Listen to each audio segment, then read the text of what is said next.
Coaches, good morning. This is Coach Gibbs in the lab. I'm pleased to be joined by I believe one of the best offensive minds and quarterback developers that I've been a part of and seen in my 25 years, Coach Tony Franklin. Coach, thank you for taking the time on a Sunday morning to talk some football with us. Thank you. Good to be here. Yes, sir. So, Coach, when you walk into a new program as a head coach or an OC, you're going to have your philosophy. What are some of the non-negotiables you want to establish on day one walking into a program? Well, if I walk in as an OC, the first thing for me to take the job, it has to be that I have complete control. If I don't, it's not going to work. My personality doesn't allow it. And anytime I've ever made a mistake has been simply because of that, is because I walked in where that was maybe misunderstood. And even, to be honest with you, even sometimes when you walk in with that understanding, is that the head coach forgets that understanding. And, my answer has always been, I want your advice. I want your help. I want your assistance, but somebody has to make a decision. And if you hire me, that someone is me. And if you get to the point where you can't handle it, then you fire me. But I'm not going to adjust to what I believe that is the best thing for the team. What's the best thing that's going to work to make this thing work? And so anytime that there's been challenging, it's been when maybe the head coach didn't quite understand that I actually meant what I said. And so I've had numerous conversations at times with head coaches to where I've said, don't you remember this was the conversation that we had? Sometimes it was handed in writing with my handwritten deal, is that here's what you're not going to like.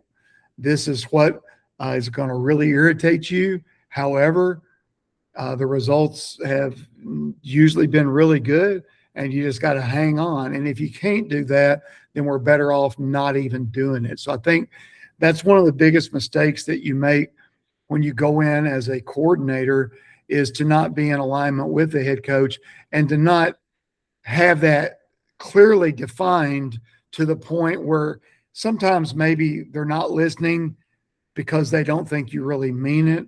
And then there's going to come that next conversation, which is going to be really difficult, which is, I meant what I said. I understand the frustration when things are not working. However, I do have solutions. We're working through those. So I put out on social media, I had a couple guys send some questions in, so I wanted to get, make sure I get to theirs. How has your air raid philosophy evolved over the years as defenses tend to evolve with this, nickel or hybrid, or how have you evolved? Well, I would say that I kicked myself out of the air raid family a long time ago, and the air raid family has kicked me out as well. Because I think it's like, Dana Holgerson has, said it on numerous occasions. I think Sonny Dykes has said it. Some of the most prominent people that, quote, came out of the family, is that sooner or later, you have to do what it takes to win and to win championships if you're going to reach the highest level that you were hired to do. So in the beginning, for me, the thing that made things crystal clear for me and helped me as a coach was how Mummy was so simplistic in his teaching methodologies that I could understand him. I'm not the smartest guy in the world. And so when I first met Coach Mummy, when he was at Mount Pleasant, Iowa, and I took some receivers out to him, and then the following year took a quarterback, our relationship basically developed because I understood what he talked about. He could get up and draw something, and I got it. And then when I coached with him for 4 years at Kentucky, the thing that I got the most out of, the system was awesome. And for me, learning that system was incredible. But the thing I got the most from Hal was how to practice, because Hal practiced exactly the way that he called a game.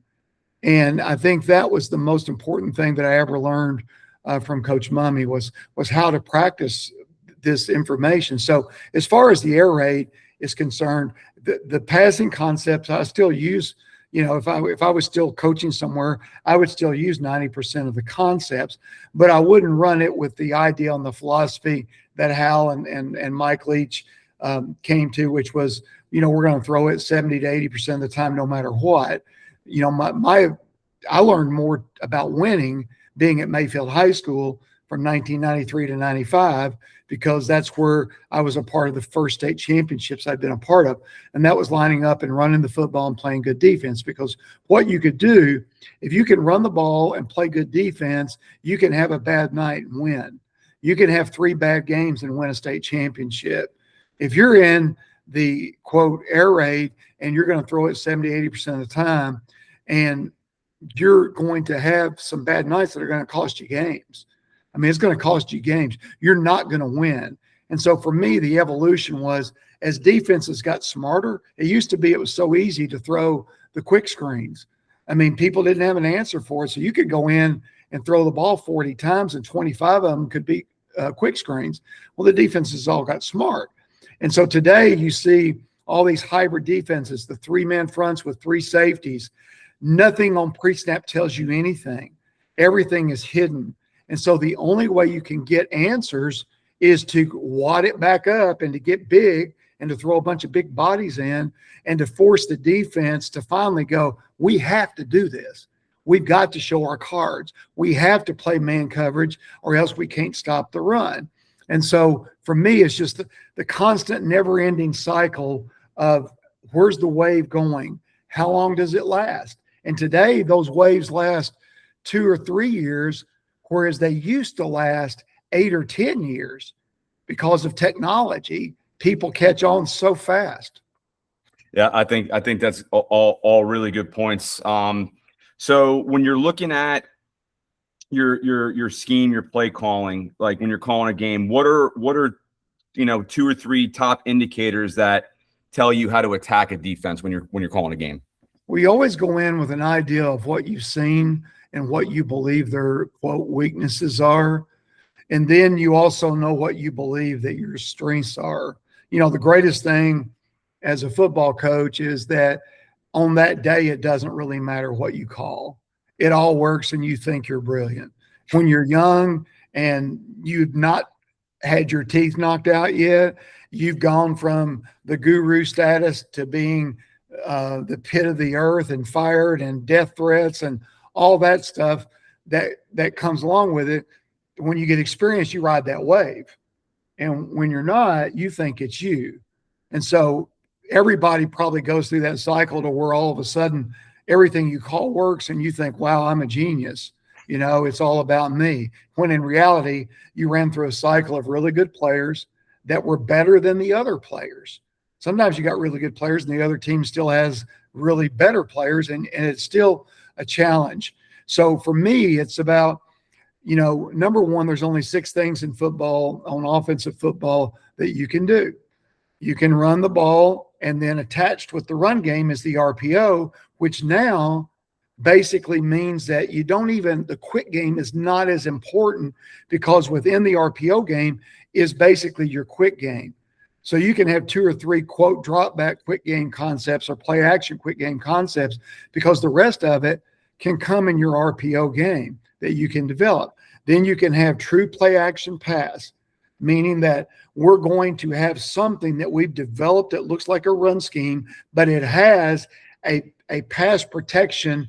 Even though the run blocking looks like it, the O-line all know that we're throwing the football. And we can do deep developing routes that take us 2.5 to 3.2 seconds for the route to be able to develop. We also then have moving the pocket.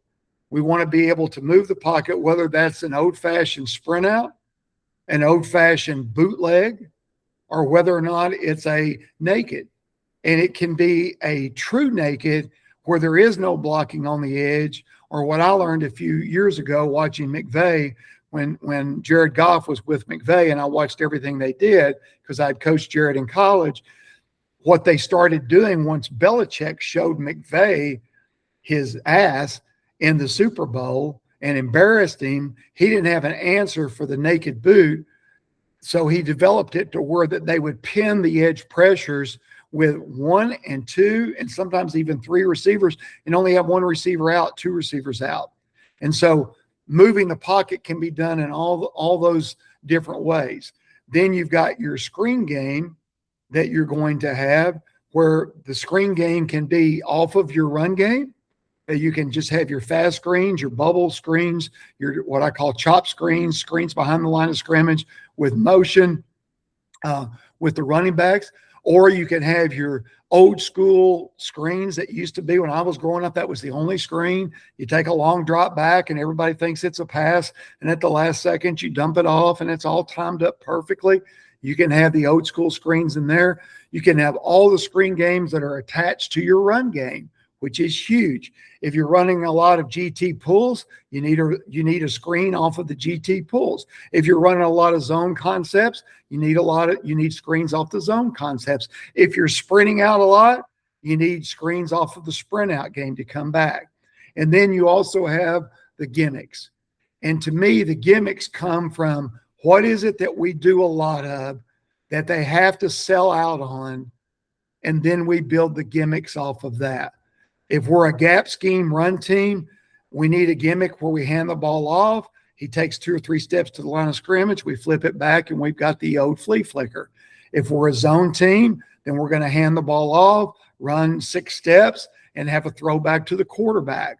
Or we're going to have a zone reverse scheme, or we're going to have a gap reverse scheme. So basically, if you can just go into a game and have a card that reminds you, just do these 6 phases. Do the 6 phases of football, and that's a lot easier than scripting everything. Don't get me wrong. I script, first downs, second downs, third downs. I've scripted every possibility that you can imagine, and I know when I'm doing a really good job is I don't have to look at my script. Is that all I have to do is get through the first 6 plays, 8 plays, 12 plays that you've scripted. And the one thing I think that's a big help to coaches is that the worse you are, the longer the script. The better you are, the shorter the script. You just need to get in rhythm. You practice some stuff and you go, I'll never forget Dana Holgerson when he was the offensive coordinator at West Virginia before he became the head coach. They played Clemson in a bowl game and they scored 70 points. And Dana used to speak at all my seminars every year for, gosh, no telling how many years Dana spoke at my seminars. And I remember him saying, we had I think it was a 6-play script.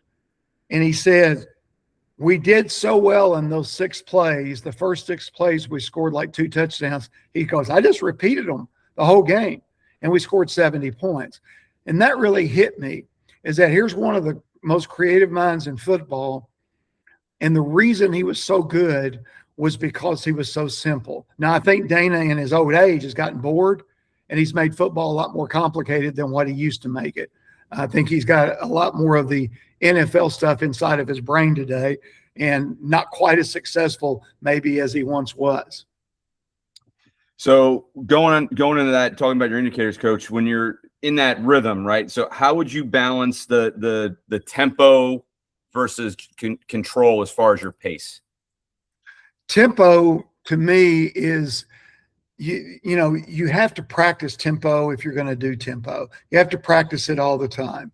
And so tempo used to be like stealing. There was only a couple of us in college football doing it at the same time. Rich Rod and myself were basically it. When I was at Troy and I got back into college, I had my guinea pigs in my business from 2001 to 2006. Before I got back into coaching, I had these high schools and a couple of colleges that were doing tempo before anybody knew what tempo was. And they were like killing it. So all my clients became the creators of tempo. And so then when I got back in 06 at Troy, we go from one of the worst offenses in college football to in 2 years, one of the best offenses in college football. And on a night that we just drummed Oklahoma State, had almost 600 yards of offense, beat their living brains out.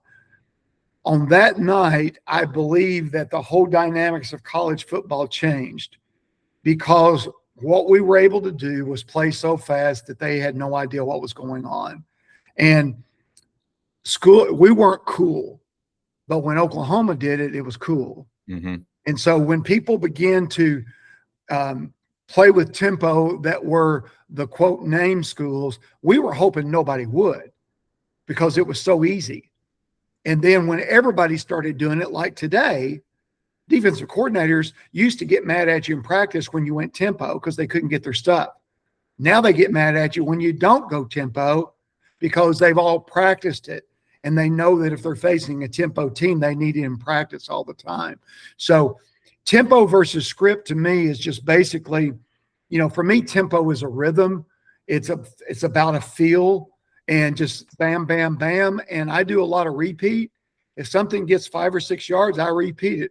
If it gets 5 or 6 again, I repeat it again. If it gets 5 or 6, I'll call the same play 8 plays in a row.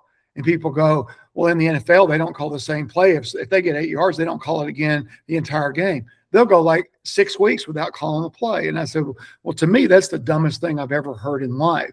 Because for us, tempo and something that works, it doesn't matter why it works. Like I've had O-line coaches screaming at me, threatening to kill me in the middle of a game. You can't run that. They're not lined up right. And I run it anyway. And we go 8 yards, 12 yards, 20 yards. It doesn't matter because tempo kills the courage of the defender. When you wear them out, the old saying, fatigue makes cowards of all men, is the most true saying probably in life, but especially in sports. I agree 100%. Now, going back to your thought process, 2 questions ago, you talked about like having off like a gap scheme play, having a flea flicker zone play. So what's your thought process in setting up like an explosive shot against the defense? Well, I think that sometimes you can set up an explosive shot by coverage, by design. It's not as easy. The coolest thing for me was listening to NFL quarterbacks this past season, and it became a Twitter war to where these NFL quarterbacks came out and said, Kirk Cousins was one of them. I'm trying to remember who the other one was. 2 prominent quarterbacks came out and said, pre-snap coverage means nothing anymore. You have no idea what they're doing. You don't have any idea what they're doing on the first step of your drop. And so the idea of, well, if it's this cover, we're immediately going to go to this, that's become true in college football. And in high school football, it may not be quite as true. It just depends probably on where you are. If you're at a gigantic school that you have an offense and a defense and you can practice everything like a college, and like you're some of these Texas schools where you've got an hour and a half in the morning before school starts, that's your first practice. Then you've got a noon practice. Then you've got an after school, quote, real practice. Then you can do anything in the world that you want to do. But it just would depend upon recognizing coverage and getting a kill shot used to be part of the game. Today, it's much more difficult. Today, it's almost like, we start with the plan. We know if we get this look, there is a kill involved in the look. And that's the cool thing about tempo, is that sometimes if you go so fast that you catch somebody in the cover that you want, and you've got the D coordinator on his heels, and they're having a hard time getting lined up, you can have your kill shot knowing that you got it the next play because you know you're going to get the same look. But like if you've got a 2 safety look, then to me, my immediate thought is if it's a true, quote, old school cover 2 look, then the kill is always going to be make those safeties divide, go step on their toes. Instead of running a corner at 10 yards, try to get to 14, step on their toes to make them take the corner. And then you're going to run the splitter off the butt of the corner route and split the 2 safeties. Or if it's quarters, we're going to go grab that safety at 12 because at 10, they're going to switch it up to where it becomes basically man. So we're going to grab him at 12. We're going to stick it hard and come back down. And then we're going to stem that corner wide and run the post back in behind him. Or we've got a true cover 1 deal, then, you can work any type of rub or combination. Or if you've got a 1 high old school cover 3 look, if I can get the corner's hips turned, then I can run the wheel route. So there's all different types of ways to set it up. And the best thing is setting them up today through tempo or through smashing the run game. So you mentioned, obviously, having coached Jared Goff, so a little bit into QB development. What are some of the must-have traits that you look for? What that you look for in a quarterback? Well, I think must-have traits are really, that's a really good language. If you're in college and if you're at a big high school and kids are transferring or you've got a built-in program, I think that sometimes for those of us that coached at a school with 250 kids and Johnny's the quarterback, no matter what, the must-have trait is that Johnny's the only one I got. So I think that when you answer it, it's always funny to me. I listen to some of these former NFL guys get on Twitter, and they've got all the answers to every quarterback in the world about their fundamentals and about, they draw up the play design, and the play design is, well, we're doing this, and there's 30 reads within that design. And I'm like, dude, go out in the mountains of Eastern Kentucky with 250 kids that are living in the hollow, okay? And you're bringing him in on a donkey, and you're going to do all this stuff, and you got no time whatsoever. So I think that the must-haves depends upon where you are. To me, it's the must-have quality that the coach should have, and that is figuring out what that person can do, who can help you win games, and then doing what they can do. And that's different every time. I've had Kobe Cameron throw for 350-something yards a game, 444 passes in a row without an interception. That's an NCAA record that, knock on wood, it's been sitting there since 2012. I don't think it'll ever be broken. And that same year, we ran for 225 yards a game. So we were just phenomenal. We were one of the best teams in the history of college football. Kobe's demeanor was such that he was the perfect fit. Nothing shook him up. He was cool, calm, and collected. And for 2 years in a row, he'd been benched and lost his job. And he finally developed the attitude of, you know what, coach, I can handle whatever you got, because what else are you going to do to me? You've already benched me twice. I'm still here. I'm still hanging around. And guess what? I'm pretty darn good. So he had a different demeanor. Omar Hagabook was a guy that didn't speak hardly at all when he first got to the program at Troy. And I was shocked that when the strength coach came in and he said, this guy's going to be your quarterback because everyone in the weight room already looks up to him because he goes to work and he has nothing but business. He owns our team already in 2 days.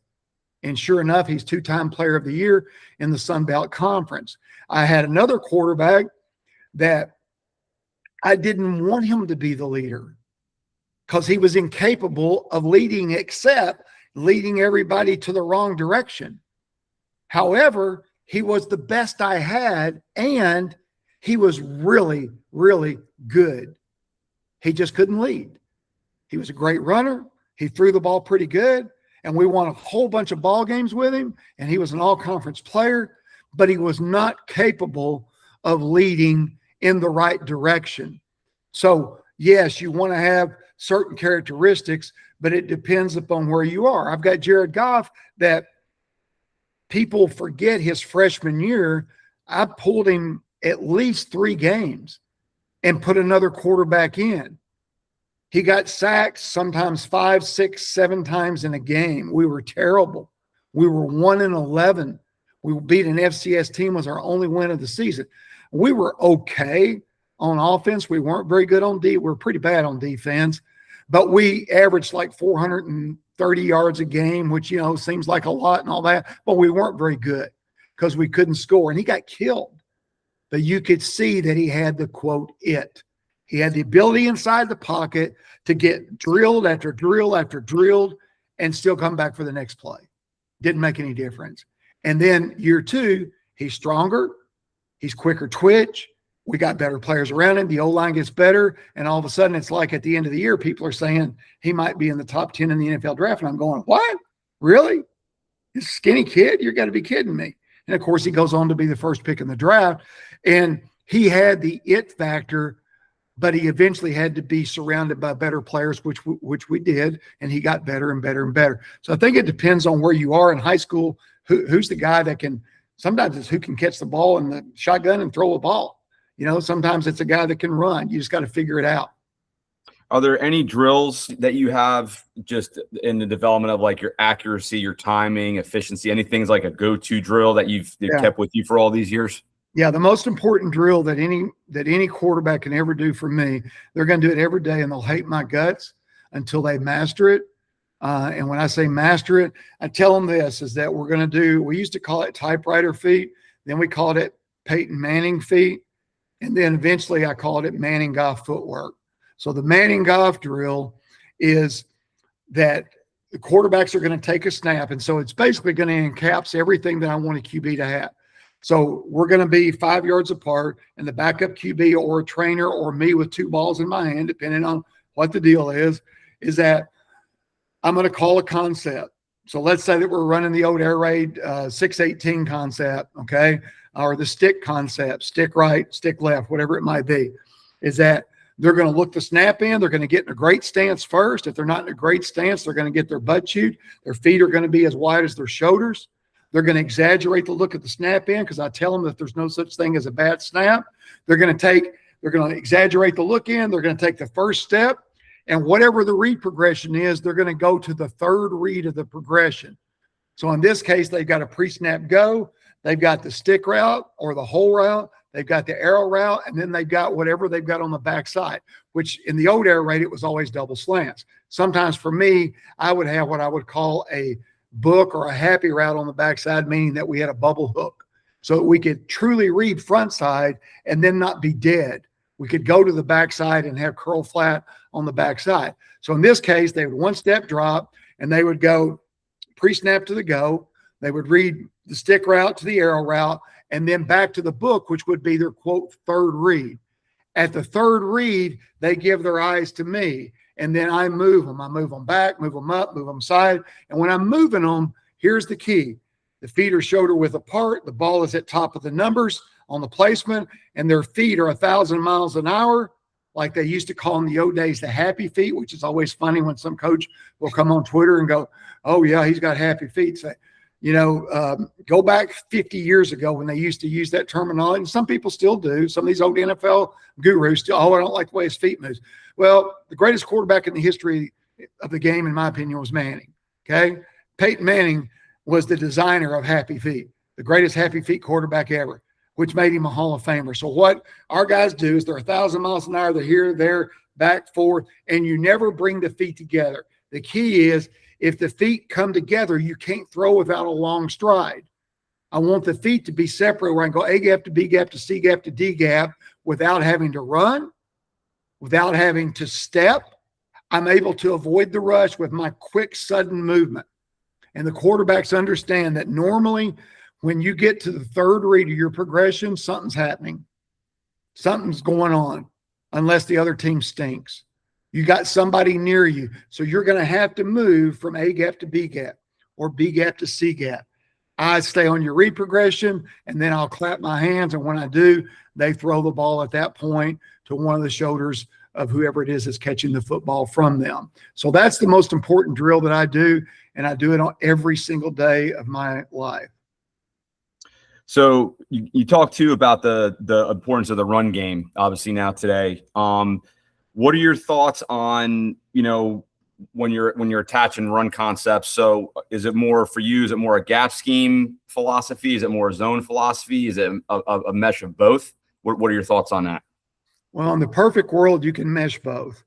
The world's never perfect. And so when we were at Louisiana Tech in 2012, we averaged 51.5 points a game. We beat Illinois on the road. We beat Virginia on the road, and we lost to Johnny Manziel 59-57 to Texas A&M.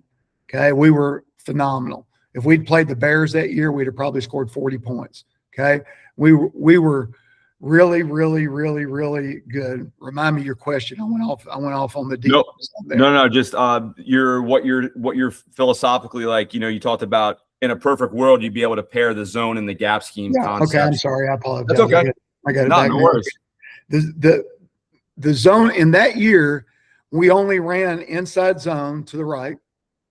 We only ran outside zone or stretch for us to the left. We ran a power play blocked one way only to the right. We ran the power play only blocked the other way to the left. So what we did was say, we're so good. We're so phenomenally talented. We've got an unbelievably well-coached, good O-line. We've got an incredible QB, 2 NFL receivers, that the only way we're not going to be great is if we screw it up. So let's be simple, and we can still keep a little bit of everything that you want to have. Some people are only zone, some people are only gap. I believe it's important that you can do both if you possibly can. Again, if you're a small high school, you may not have time. If you're only getting basically 1.5 days a week of offense and 1.5 days a week of defense, then you probably need to pick one, and gap is easier than zone. Plus, gap fits better when you're at a small school and your right guard's 157 pounds. Gap scheme is going to fit it a lot better. That's why the most creative coaches in the history of the world are high school football coaches. They always have been. They always will be. The best coaches are always high school football coaches because you have to improvise with whatever the talent is that you've got.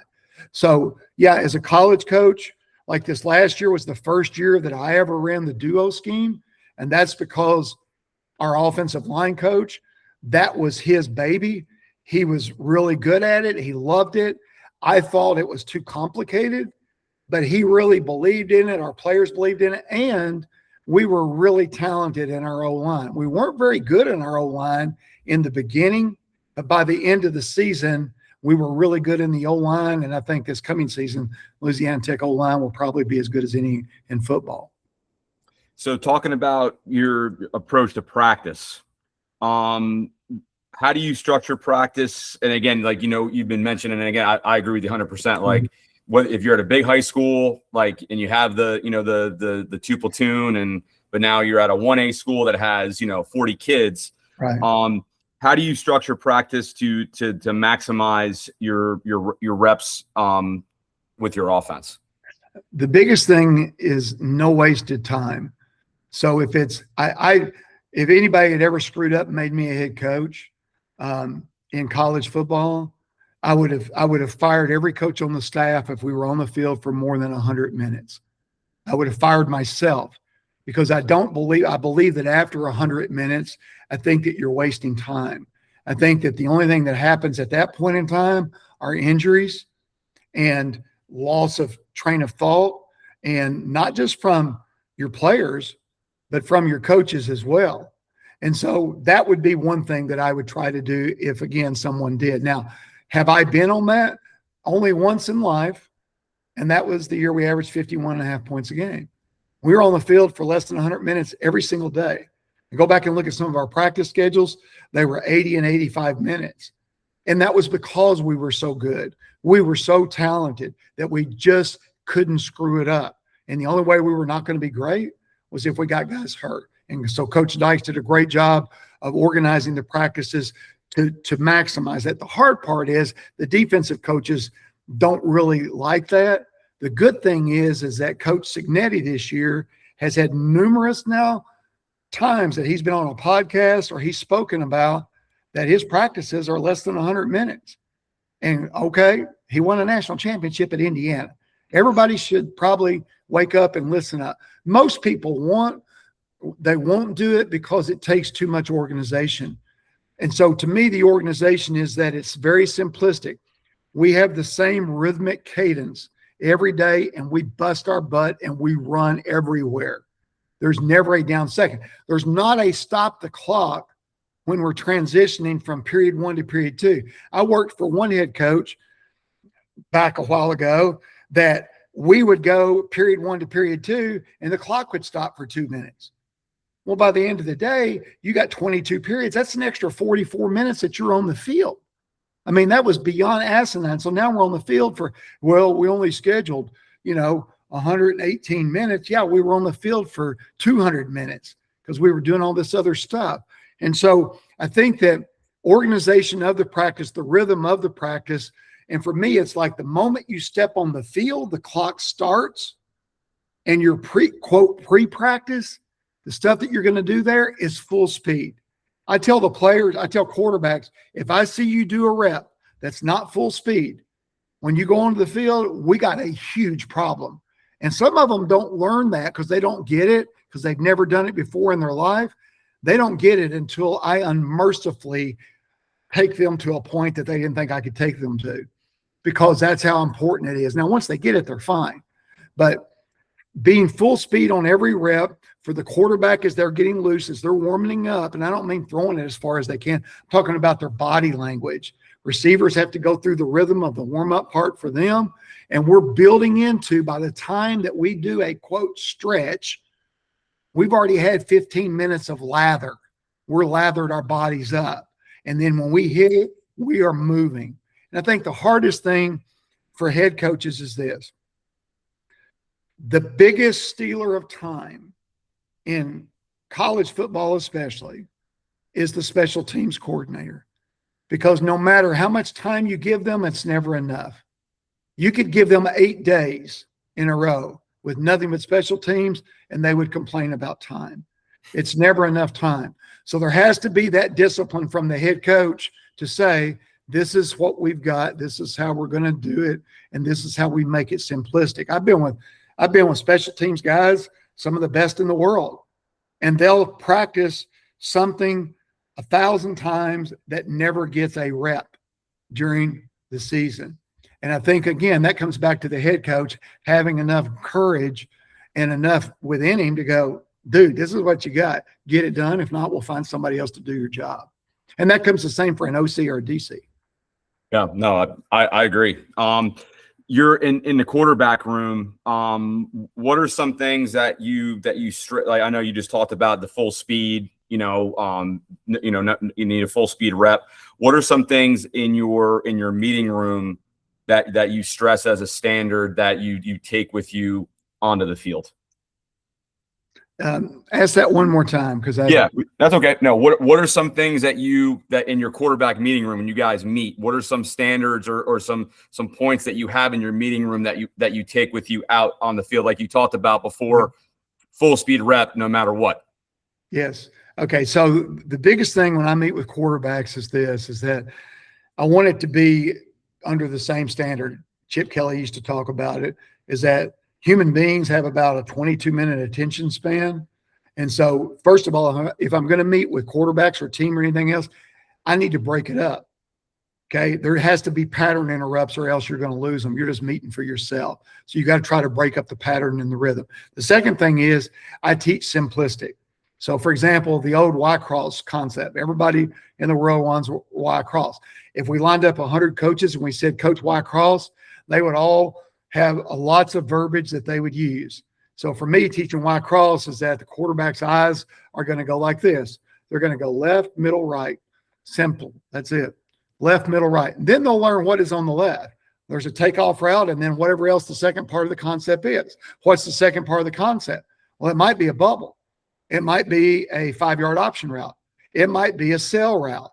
But if I've got Johnny, who's limited mentally as a quarterback, and I make him verbally recite every single thing that I change, or if I'm in 3-by-1, the H is no longer there.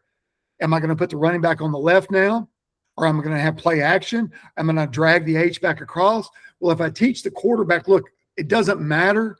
I want you to see a picture in your brain. There's a picture. Here's Y-cross. That's all you need to know. It's Y-cross. Okay, my eyes are left. I know there's going to be a line drawn on the left. Somebody's going to be high. Somebody's going to be middle. Somebody may be low, or it may be just one high. Okay, then I'm going to be in the middle. It might be a stack. That stack could be the crosser and a post tag. So it could be stacked like that. It could be a drag. It could be the option that comes underneath it. But if I see the 3-picture concept in color, if I can just go boom, boom, boom, it doesn't matter what coach does. I'm going to be okay. So as I've gotten older, instead of the old deal is that, okay, it's the takeoff, it's the sail, it's the crosser, it's the curl, and then it's the Swede. Instead of that, I said, look, dude, just remember this. It's these 3 things. Then in film, then we'll go over that. Then when we go out and now carry this over into our drill work, like I said, we're going to man and guy footwork. Okay. It's cross. That's the concept. Is it play action cross or drop back cross? Okay. So we'll go through that. Then you go to routes on air. So if we're in routes on air, and let's say that we're lucky, we got 4 quarterbacks and a coach that can throw. Okay. So we've got 5 receivers running the routes, And then we're all sliding one down to the left until we've all five gone through all five reads. This is the same thing you just learned. It doesn't matter what they do. You're going to go through progression. You're going to go left, middle, right, and then we'll tag it off as to who's going to throw what. So everything should be I don't want to have Jared Goff and then be so complicated that I don't make him the best that he can be. I don't want to have Asher O'Hara, who's completely different than Jared Goff, and have him confused to where that he can't run for 1,000 yards because he's one of the best running quarterbacks in college football. I've got to figure that stuff out and make the game simple rather than making it hard. Coach, I couldn't agree with you more about the simplicity part of it. I think more so, and you brought up the social media piece. Like some stuff I read, and I'm just like, people can post all this stuff, but like at the end of the day, can you coach it? Can you explain it? Like that's always been my deal, especially on the defensive side of the ball. Well, everybody gets fascinated with John Gruden, and he is colorful. He's fun to listen to. Not my cup of tea, but for most people, especially for non-football people, but even for football people, they like the tough machoism, I'm this and that. And then they love the verbiage. They love the fact that he's talking in a language, and everybody, I want to peel off this 33-word concept that blah, blah, blah, blah, blah, blah. And if you don't remember that, you can't play in the NFL. Well, I disagree. I think that like Leach, said it magically. Yeah, we call that cross. Yeah, right. We call that 95. It's one word for us. You just made up 700 words in order to be able to do something. I think that social media deal has caused more problems for quarterbacks, quarterback families, and for coaches. Young coaches coming in, that's all they know. Mm-hmm. I want to be like this guy. I want to be like that guy. And for those of us that learned in another way a long time ago, I believe in simplistic and trying to make the game simple. I couldn't agree with you more. All right, we're going to do a little rapid fire here, Coach, to close this out. Favorite concept versus cover two? I would call it split. In the old days, we used to call it sluggo and split. And as time went by, my brain changed to why do we call it this? And it's like, okay, I called it that because that's how I learned it. But now that's not what I'm going to call it anymore. So split to me is anything to where that it's a two safety look and we're trying to divide the safeties, make them open their hips, and then send somebody right down the middle after we've opened the hips. And so that is the favorite cover two beater. And it's always better with play action because then the backers don't get involved. So I like it better with play action than drop back. Okay. In your opinion, must have red zone call? Well, in the old days, it was always mesh, which is, again, everybody's perfect deal. For me, the mesh depends upon my O-line. Okay. Because the mesh concept takes time. And you can draw up the greatest meshes in the world. And the reality of it is if you can't hold for long enough for the mesh to take place, then it doesn't make any difference. It's beautiful on paper, but it depends upon the O-line. And so as time has gone by, my favorite thing to do was to call run concepts with two-man combos off of the run concept, and then it's much easier with a zone cover deal and not an easy throw, because the way I teach RPOs is excruciatingly simple. The RPO rule is this: if it's easy, and what does easy mean? Easy means that you can complete it 98% of the time, and we're going to gain 6 yards. If it's easy, and that's different for Jared Goff than it is for someone else.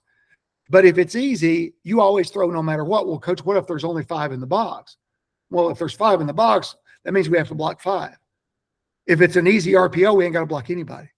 Right. We just complete the ball. So I'd rather do that more than any quote concept. If I can pass pro and do everything, then obviously mesh is a great concept because you can basically work off of anything and you can tag it with the post wheel if you can free release the back and all that stuff. Okay. Go to third and medium play.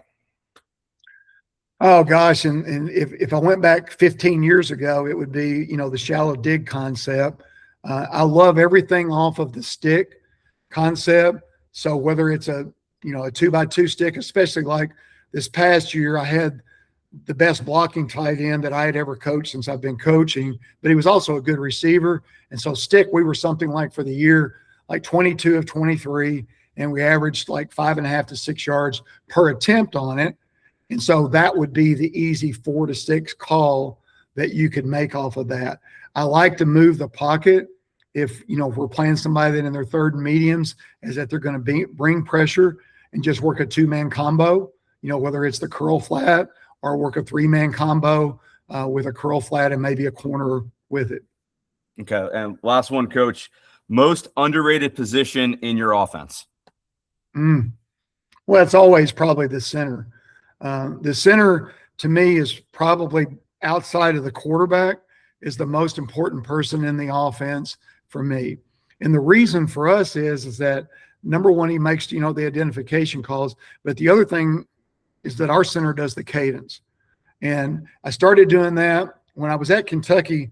We would play, say, 4 or 5 games a year where you had to use silent count because, you were in an 80,000 seat stadium and you would have to use silent. Well, here you are, you practice all year, and all of a sudden you're doing stuff that you can't do anymore. And so I heard about Nebraska doing this a long time ago, that they had used center cadence. So I thought, if I ever get to do it on my own, I'm going to do center cadence, because then you don't have to do it. Because what happens is that receivers don't need to hear it. Running backs don't need to hear it. Quarterback doesn't need to hear it. The only people that need it is the good tackle who's, 4 feet from him and the other tackle. And everybody else can hear it. And so it's been proven, whether it was at Florida in the swamp, or whether it was at Florida State, or whether it was at Nebraska or Oregon or USC or Michigan, all these places that I did it as, we never had a problem with hearing the cadence. So center cadence. And then the second thing with center cadence was that the center can be below average and he becomes good.